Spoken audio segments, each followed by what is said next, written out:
ಅಖಿಲ ಭಾರತ ವೀರಶೈವ ಲಿಂಗಾಯತ ಮಹಾಸಭಾ ಬೇಲೂರು ತಾಲೂಕು ಯುವ ಘಟಕ ಮತ್ತು ಮಹಿಳಾ ಘಟಕ ಇವರ ಸಂಯುಕ್ತ ಆಶ್ರಯದಲ್ಲಿ ಜಗಜ್ಯೋತಿ ಬಸವೇಶ್ವರರ 892ನೇ ಜಯಂತಿ ಮಹೋತ್ಸವವನ್ನು ಬೇಲೂರು ಪಟ್ಟಣದ ಡಾ ಶ್ರೀ ಶಿವಕುಮಾರ ಸ್ವಾಮೀಜಿ ಸಮುದಾಯ ಭವನದಲ್ಲಿ ಪುಷ್ಪಗಿರಿ ಮಹಾಸಂಸ್ಥಾನ ಶ್ರೀಮಠದ ಪರಮಪೂಜ್ಯ ಜಗದ್ಗುರು ಶ್ರೀ ಶ್ರೀ ಸೋಮಶೇಖರ ಶಿವಾಚಾರ್ಯ ಮಹಾಸ್ವಾಮೀಜಿಗಳ ದಿವ್ಯ ಸಾನ್ನಿಧ್ಯದಲ್ಲಿ ಅದ್ದೂರಿಯಾಗಿ ಆಚರಿಸಲಾಯಿತು.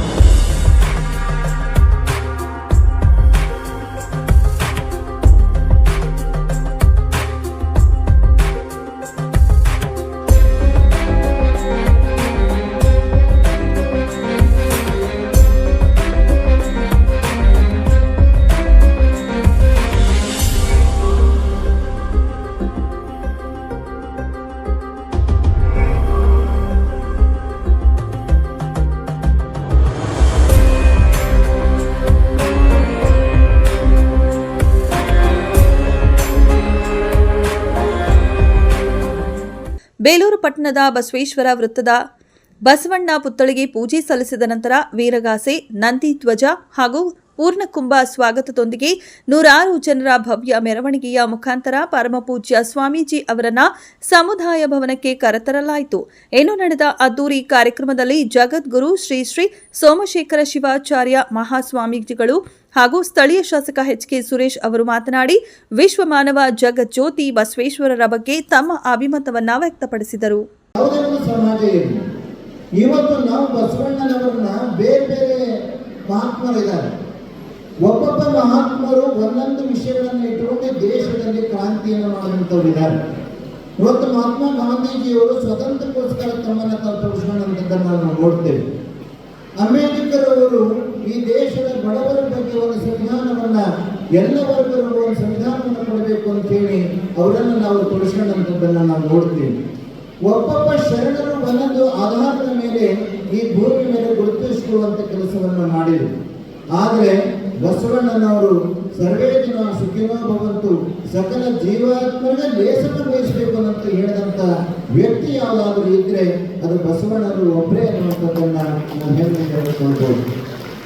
ಸಕಲ ಜೀವರಾಶಿಗಳಿಗೂ ಬಂದಾಗ ಅಲ್ಲಿ ಯಾವ ಧರ್ಮನೂ ಬರಲಿಲ್ಲ, ಯಾವ ಜಾತಿನೂ ಬರಲಿಲ್ಲ, ಯಾವ ವರ್ಗನೂ ಬರಲಿಕ್ಕೆ ಸಾಧ್ಯತೆ ಆಗಲಿಲ್ಲ. ಅಂತಹ ಬಸವಣ್ಣನವರ ಜಯಂತಿಯನ್ನು ಯಾಕೆ ಮಾಡಬೇಕು ಅಂತಂದ್ರೆ ನಾವು ಯೋಚನೆ ಮಾಡಬೇಕಾಗಿದೆ.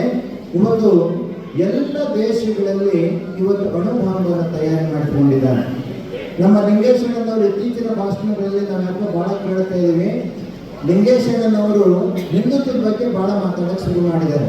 ನಾವು ಅನ್ಕೊಂತಾ ಇದ್ವಿ ಹಿಂದೂ ಧರ್ಮದವರು ಸಂಘಟನೆ ಆಗಬೇಕು, ಹಿಂದೂ ಧರ್ಮದವರು ಮಕ್ಕಳ ಸಂಖ್ಯೆ ಹೆಚ್ಚಿಗೆ ಮಾಡ್ಕೋಬೇಕು ಅಂತ ಹೇಳಿ 2-3 ಭಾಷಣದಲ್ಲಿ ಅವ್ರ ಮಾತುಗಳನ್ನು ಕೇಳಿದ್ವಿ. ನಾವು ಅನ್ಕೊಂತ ಇದ್ವಿ ದಡ ಬಿಟ್ಟ ಮೇಲೆ ಬಸವಣ್ಣ ಲಿಂಗೇಶ್ವರ ಯಾಕೆ ಹಿಂಗೆ ಮಾತಾಡ್ತಾ ಇದ್ದಾರೆ ಅಂತ ಹೇಳಿ. ಯಾಕಂದ್ರೆ ದಳದವರು ಹಿಂದುತ್ವದ ಬಗ್ಗೆ ಮಾತಾಡ್ತಿರ್ಲಿಲ್ಲ ಹೆಚ್ಚಾಗಿ ಅಲ್ವಾ.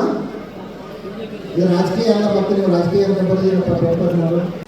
ಬಸವಣ್ಣನವರ ಜಯಂತಿಯನ್ನ ಇಡೀ ರಾಜ್ಯಾದ್ಯಂತ ವಿಶ್ವಾದ್ಯಂತ ಮಾಡ್ತಕ್ಕಂಥ ಒಂದು ಜಯಂತಿ.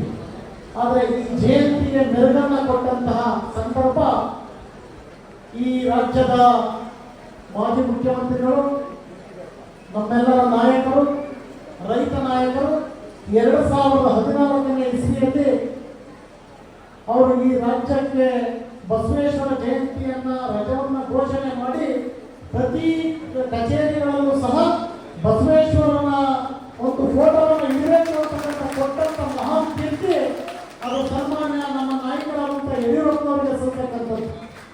ಬಹುಶಃ ಬಸವಣ್ಣನವರ ಮೇಲೆ ಸಮಾಜದ ಮೇಲೆ ಅತಿ ಹೆಚ್ಚು ಗೌರವವನ್ನು ಇಟ್ಟು ಸಮಾಜಕ್ಕೆ ಒಂದು ನಾಂದಿಯನ್ನು ಬರೆದಂಥ ಮಹಾನ್ ನಾಯಕ ಯಾರು ಅಂದರೆ ಅದು ಸನ್ಮಾನ್ಯ ಯಡಿಯೂರಪ್ಪನವರು ಅಂತಕ್ಕಂಥದ್ದನ್ನು ಈ ಸಂದರ್ಭದಲ್ಲಿ ನಾವು ಹೇಳಬೇಕಾಗ್ತದೆ. ಅದೇ ರೀತಿಯಲ್ಲಿ